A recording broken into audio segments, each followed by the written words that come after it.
December 18, 2025. ಈ ದಿನಾಂಕ ಭಾರತದ ಗ್ರಾಮೀಣ ಉದ್ಯೋಗದ ಚಿತ್ರಣವನ್ನೇ ಬದಲಿಸಬಹುದು. ಸಂಸತ್ತಿನಲ್ಲಿ ಜಾರಿಯಾದ ಒಂದು ಹೊಸ ಕಾಯ್ದೆ ಇಡೀ ದೇಶದಲ್ಲಿ ಒಂದು ದೊಡ್ಡ ರಾಜಕೀಯ ಬಿರುಗಾಳಿಯನ್ನೇ ಎಬ್ಬಿಸಿದೆ. ಹಾಗಾದ್ರೆ ಏನಿದು ಹೊಸ ಕಾಯ್ದೆ? ಇದು ನಿಜಕ್ಕೂ MGNREGA ಯುಗದ ಅಂತ್ಯಕ್ಕೆ ಮುನ್ನುಡಿಯೇ? ಬನ್ನಿ, ಇದರ ಹಿಂದಿನ ಕಥೆ ಏನು ಅಂತ ಒಟ್ಟಿಗೆ ನೋಡೋಣ. ಮಹಾತ್ಮ ಗಾಂಧಿಯವರನ್ನು ಮತ್ತೊಮ್ಮೆ ಕೊಂದಿದೆ. ಅಬ್ಬಾ, ಎಂಥ ತೀಕ್ಷ್ಣವಾದ ಮಾತು ಅಲ್ವಾ? ಇದು ಹೊಸ ಗ್ರಾಮೀಣ ಉದ್ಯೋಗ ಕಾಯ್ದೆಯ ಬಗ್ಗೆ ವಿರೋಧ ಪಕ್ಷಗಳಿಂದ ಕೇಳಿಬಂದಿರೋ ಒಂದು ಗಂಭೀರ ಪ್ರತಿಕ್ರಿಯೆ. ಇಷ್ಟು ಕಟುವಾದ ಟೀಕೆಗೆ ಕಾರಣವಾದರೂ ಏನು? ಇದು ಕೇವಲ ಒಂದು ರಾಜಕೀಯ ಆರೋಪಣ, ಅಥವಾ ಈ ಮಾತಿನ ಹಿಂದೆ ಆಳವಾದ ಸತ್ಯ ಏನಾದ್ರೂ ಅಡಗಿದೆ? ಹಾಗಾದ್ರೆ ನಿಜಕ್ಕೂ ಸತ್ಯಾಂಶ ಏನು? ಈ ಹೊಸ ಕಾಯ್ದೆ ಗ್ರಾಮೀಣ ಭಾರತಕ್ಕೆ ಒಂದು ದ್ರೋಹವೇ, ಅಥವಾ ಇದು ನಮ್ಮ ಹಳ್ಳಿಗಳನ್ನ ಪ್ರಗತಿಯ ಹೊಸ ಹಾದಿಯಲ್ಲಿ ಕೊಂಡೊಯ್ಯೋಕೆ ಒಂದು ದಿಟ್ಟ ಹೆಜ್ಜೆಯೇ? ಬನ್ನಿ, ಈ ವಿಶ್ಲೇಷಣೆಯಲ್ಲಿ ಇದಕ್ಕೆ ಉತ್ತರ ಹುಡುಕೋ ಪ್ರಯತ್ನ ಮಾಡೋಣ. ಸರಿ, ಈ ಇಡೀ ಸಂಘರ್ಷವನ್ನ ಅರ್ಥ ಮಾಡ್ಕೋಬೇಕಂದ್ರೆ ಮೊದಲು ಈ ಎರಡೂ ಕಾಯ್ದೆಗಳು ಅಂದ್ರೆ ಏನು ಅಂತ ನೋಡೋಣ. ಆಮೇಲೆ ಅವುಗಳ ನಡುವಿನ ಮುಖ್ಯ ವ್ಯತ್ಯಾಸಗಳನ್ನ ಒಂದೊಂದಾಗಿ ವಿಶ್ಲೇಷಿಸೋಣ. ಮೊದಲಿಗೆ MGNREGA ಬಗ್ಗೆ ಮಾತಾಡೋಣ. ಅಂದ್ರೆ 2005ರಲ್ಲಿ ಜಾರಿಗೆ ಬಂದ ಮಹಾತ್ಮ ಗಾಂಧಿ ರಾಷ್ಟ್ರೀಯ ಗ್ರಾಮೀಣ ಉದ್ಯೋಗ ಖಾತ್ರಿ ಕಾಯ್ದೆ.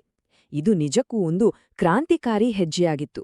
ಭಾರತದ ಕೋಟ್ಯಾಂತರ ಗ್ರಾಮೀಣ ಜನರಿಗೆ ಜೀವನೋಪಾಯದ ಭದ್ರತೆ ನೀಡಿ ಒಂದು ರೀತಿ ಸುರಕ್ಷಾ ಕವಚದಂತೆ ಕೆಲಸ ಮಾಡಿತು. ಈಗ ಅದರ ಜಾಗಕ್ಕೆ ಬಂದಿರೋದು Viksit Bharat guarantee for Rozgar and Ajeevika mission act 2025.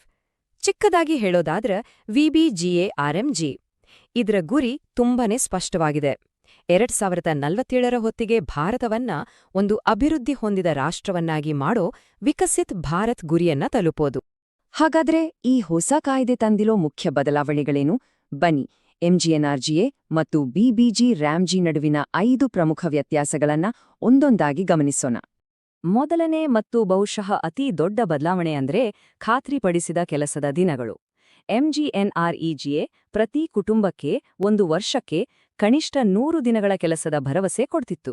ಆದ್ರೆ VBGRAMG ಇದನ್ನ 127 ದಿನಗಳಿಗೆ ಹೆಚ್ಚಿಸಿದೆ. ನೋಡಿ, ಈ ಹೆಚ್ಚುವರಿ 25 ದಿನಗಳು ಇದು ಕೇವಲ ಒಂದು ಸಂಚೆ ಅಷ್ಟೇ ಅಲ್ಲ. ಲಕ್ಷಾಂತರ ಗ್ರಾಮೀಣ ಕುಟುಂಬಗಳ ಆದಾಯದ ಮೇಲೆ ಇದು ನೇರ ಪರಿಣಾಮ ಬೀರುತ್ತೆ. ಇದು ಕಾಗದದ ಮೇಲೆ ಸಣ್ಣ ಬದಲಾವಣೆ ಅನಿಸಿದ್ರೂ ನೆಲಮಟ್ಟದಲ್ಲಿ ದೊಡ್ಡ ವ್ಯತ್ಯಾಸ ತರೋ ಸಾಧ್ಯತೆ ಇದೆ. MGNREGA ಬಗ್ಗೆ ಯಾವಾಗ್ಲೂ ಒಂದು ದೂರು ಕೇಳಿ ಬರ್ತಿತ್ತು. ಅದೇನಂದ್ರೆ ಕೃಷಿ ಕೆಲಸಗಳು ಜೋರಾಗಿ ನಡೆಯುವಾಗ, ಅಂದ್ರೆ ಬಿತ್ತನೆ, ಕಟಾವ್ ಸಮಯದಲ್ಲಿ ಹಳ್ಳಿಗಳಲ್ಲಿ ಕೆಲಸಕ್ಕೆ ಕಾರ್ಮಿಕರ ಕೊರತೆ ಆಗ್ತಿದೆ ಅಂತ. ಈ ಸಮಸ್ಯೆನ ಮನಸ್ಸಲ್ಲಿಟ್ಕೊಂಡು ಹೊಸ ಕಾಯ್ದೆಯಲ್ಲಿ ಉದ್ಯೋಗ ಖಾತ್ರಿ ಮತ್ತು ಕೃಷಿ ಕೆಲಸಗಳ ನಡುವೆ ಒಂದು ಸಮತೋಲನ ತರೋಕೆ ವಿಶೇಷ ನಿಯಮಗಳನ್ನ ಸೇರಿಸಲಾಗಿದೆ. ಇನ್ನು ಯೋಜನಾ ದೃಷ್ಟಿಕೋನದಲ್ಲೂ ಅಷ್ಟೇ ಒಂದು ದೊಡ್ಡ ಬದಲಾವಣೆ ಆಗಿದೆ. MGNREGAದಲ್ಲಿ ಸ್ಥಳೀಯವಾಗಿ ಜನ ಏನ್ ಕೆಲ್ಸ ಕೇಳ್ತಾರೋ ಅದ್ರ ಮೇಲೆ ಯೋಜನೆಗಳು ರೂಪುಗೊಳ್ಳುತ್ತಿದ್ವು. ಆದ್ರೆ VBGRAMGಯನ್ನ ವಿಕಸಿತ್ ಗ್ರಾಮ ಪಂಚಾಯತ್ ಯೋಜನೆ ಜೊತೆ ಜೋಡಿಸಲಾಗಿದೆ. ಅಂದ್ರೆ ಗ್ರಾಮದ ಒಟ್ಟಾರೆ ಅಭಿವೃದ್ಧಿಯನ್ನ ಗಮನದಲ್ಲಿಟ್ಕೊಂಡು ಶಾಲೆ, ರಸ್ತೆ, ಕೆರೆಗಳಂತಹ ಶಾಶ್ವತ ಆಸ್ತಿಗಳನ್ನ ಸೃಷ್ಟಿಸೋದು ಇದರ ಮುಖ್ಯ ಉದ್ದೇಶ. ಇನ್ನೊಂದು ಬಹಳ ಮುಖ್ಯವಾದ ಅಂಶ ಅಂದ್ರೆ ನೈಸರ್ಗಿಕ ವಿಕೋಪಗಳಿಗೆ ಸ್ಪಂದಿಸೋ ರೀತಿ. ಬರಗಾಲ ಅಥವಾ ಪ್ರವಾಹದಂತಹ ಸಂದರ್ಭಗಳಲ್ಲಿ MGNREGA ಅಡಿಯಲ್ಲಿ ಕೆಲಸದ ದಿನಗಳನ್ನು ಹೆಚ್ಚಿಸೋದು ಸ್ವಲ್ಪ ಸಂಕೀರ್ಣವಾದ ಪ್ರಕ್ರಿಯೆಯಾಗಿತ್ತು. ಆದರೆ VBGARAMGಯಲ್ಲಿ ಇಂತಹ ತುರ್ತು ಪರಿಸ್ಥಿತಿಗಳಲ್ಲಿ ನಿಯಮಗಳನ್ನು ಸಡಿಲಗೊಳಿಸೋಕೆ ಮೊದಲೇ ಅವಕಾಶ ಕಲ್ಪಿಸಲಾಗಿದೆ. ಇದರಿಂದ ಜನರಿಗೆ ನೆರವು ತಕ್ಷಣಕ್ಕೆ ಸಿಗುತ್ತೆ. ಹಾಗೆ ಟೆಕ್ನಾಲಜಿ ವಿಷಯಕ್ಕೆ ಬಂದ್ರೆ ಇಲ್ಲೂ ಒಂದು ದೊಡ್ಡ ಜಿಗಿತ ಕಾಣಿಸುತ್ತೆ. MGNREGAದಲ್ಲಿ ಡಿಜಿಟಲ್ ಪೇಮೆಂಟ್, ಆನ್ಲೈನ್ ಹಾಜರಾತಿ ಎಲ್ಲವೂ ನಿಧಾನವಾಗಿ ಹಂತವಾಗಿ ಬಂತು. ಆದರೆ VBGRAMG ಶುರುವಿನಿಂದಲೇ ಡಿಜಿಟಲ್ ತಳಹದಿಯ ಮೇಲೆ ನಿಂತಿದೆ. ಬಯೋಮೆಟ್ರಿಕ್, ಜಿಯೋ ಟ್ಯಾಗಿಂಗ್ ಮತ್ತು ಡಿಜಿಟಲ್ ಪಾವತಿಗಳನ್ನ ಕಡ್ಡಾಯ ಮಾಡಲಾಗಿದೆ. ಇದರಿಂದ ಪಾರದರ್ಶಕತೆ ಹೆಚ್ಚಾಗುತ್ತೆ ಅನ್ನೋದು ಇದರ ಹಿಂದಿನ ಆಲೋಚನೆ. ಮೇಲ್ವಿಚಾರಣೆ ವ್ಯವಸ್ಥೆಯಲ್ಲೂ ಒಂದು ಗಮನಾರ್ಹ ಬದಲಾವಣೆ ಆಗಿದೆ. MGNREGದಲ್ಲಿ ಅಧಿಕಾರ ಹೆಚ್ಚಾಗಿ ಜಿಲ್ಲೆ ಮತ್ತೆ ರಾಜ್ಯ ಮಟ್ಟದಲ್ಲಿ ಹಂಚಿಹೋಗಿತ್ತು. ಆದ್ರೆ ಹೊಸ ಕಾಯ್ದೆ ರಾಷ್ಟ್ರೀಯ ಮಟ್ಟದ ಸಮಿತಿಯನ್ನ ಬಲಪಡಿಸಿದೆ. ಅಷ್ಟೇ ಅಲ್ಲ, ವೇತನ ದರಗಳನ್ನ ನಿಗದಿ ಮಾಡುವ ಅಧಿಕಾರವನ್ನ ಕೇಂದ್ರ ಸರ್ಕಾರಕ್ಕೆ ನೀಡಿದೆ. ಇದು ಒಂದು ರೀತಿ ಅಧಿಕಾರದ ಕೇಂದ್ರೀಕರಣ ಅಂತಾನೂ ಹೇಳ್ಬಹುದು. ಸರಿ, ನಾವು ಇಲ್ಲಿಯವರೆಗೆ ಚರ್ಚೆ ಮಾಡಿದ ಎಲ್ಲ ಪ್ರಮುಖ ವ್ಯತ್ಯಾಸಗಳನ್ನ ಒಮ್ಮೆ ಗ್ಲಾನ್ಸ್ ಮಾಡೋಣ. ನೋಡಿ, ಖಾತರಿ ದಿನಗಳು 100ರಿಂದ 125ಕ್ಕೆ ಏರಿವೆ. ಮುಖ್ಯ ಗುರಿ ಬಡತನ ನಿರ್ಮೂಲನೆಯಿಂದ ವಿಕಸಿತ್ ಭಾರತ್ ಕಡೆಗೆ ಶಿಫ್ಟ್ ಆಗಿದೆ, ಕೃಷಿ ಜೊತೆ ಸಮನ್ವಯ, ಯೋಜನಾ ದೃಷ್ಟಿಕೋನ ಹಾಗೂ ತಂತ್ರಜ್ಞಾನದಲ್ಲಿ ಸಂಪೂರ್ಣ ಹೊಸ ಅಪ್ರೋಚ್ ಇದೆ. ಆದರೆ ಈ ಎಲ್ಲಾ ನಿಯಮಗಳು, ಸಂಖ್ಯೆಗಳ ಆಚೆಗೆ ಒಂದು ದೊಡ್ಡ ಚಿತ್ರಣ ಇದೆ ಅಲ್ವಾ?